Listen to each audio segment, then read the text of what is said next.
اللہم صلی علی سیدنا وعلی آل سیدنا۔ ادھر مرتے ہیں ادھر مرتے ہیں جی، مدینہ شریف نہیں جاتے ہیں، امریکہ کو دوست بناتے ہیں۔ کافر کا بھی دوست بنتا ہے؟ قرآن نے فیصلے کر دیے، کافر تمہارا دوست نہیں بنتا۔ اشد الناس عداوہ، اگر بہت زبردست کوئی دشمن ہے، للذین آمنوا، ایمان والوں کے، اشد الناس آمنوا الیہود والذین اشرکوا، یہودی اور جو شرک کرتے ہیں ہندو، یہ بدترین، قرآن نے فیصلہ کیا ہوا، ان کے سے دوستی گانٹھی ہوئی ہے۔ خبریں سنتے رہتے ہیں لیکن ان کو سمجھائے کون؟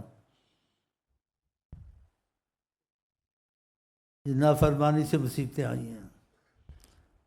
آقا جی کہتے ہیں جو خدا کو جانے، اس کو پتہ تھا اللہ رسول کا اور حکموں کا، اچھے برے کا، ہاں جی، نافرمانی کرے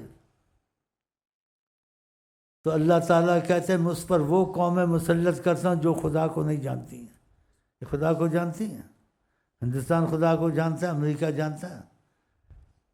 مشرک ہیں، نجس ہیں، پلیت ہیں، قرآن نے کہا یہ تم لوگوں کے اوپر حاوی ہو گئے۔ کس وجہ سے حاوی ہو گئے؟ تم میں ایمان نہیں ہے۔ ایمان محبت کو کہتے ہیں، اگر خدا اس کی محبت ہوتی یہ حاوی نہ ہو سکتے۔ جسی سے محبت کرتا ہے وہ اس کا دفاع کرتا ہے۔ اگر یہ محبت کرتے خدا سے، ان کا دفاع اللہ رسول کرتے۔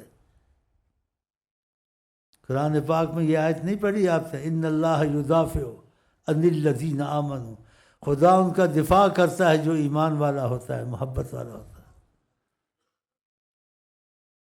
اس طرف نہیں جاتے۔ کتنی مصیبت میں خود پڑے ہوئے ہیں، عوام بھی پڑی ہوئی ہے، اور جو لوگ بیچارے سیدھا پن ہیں ان میں کچھ پتہ نہیں چلتا، لیکن جو مثال دی ہے وہ آخرت میں تو اڑ جائیں گے نیت سے، لیکن سوکھی کے ساتھ گیلی جل جاتی ہے۔